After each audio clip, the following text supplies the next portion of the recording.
Hallie, this is uncharted territory for the president. It is, Lester. It's his fourth formal address here, but never one like this. He'll be facing the House Democrats who impeached him and the senators likely to acquit him tomorrow. Sources familiar with the planning of the speech tell us the president is not likely to talk much or focus much on impeachment and instead lay out what one senior administration official calls a discussion about the great American comeback, hitting on the economy, on immigration, on national security. NBC News has also learned that Venezuelan opposition leader Juan Guaido will be a surprise guest at tonight's State of the Union.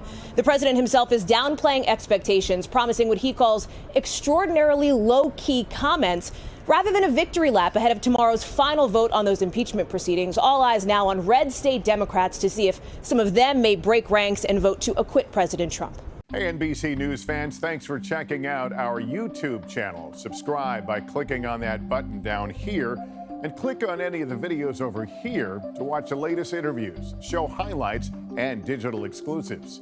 Thanks for watching.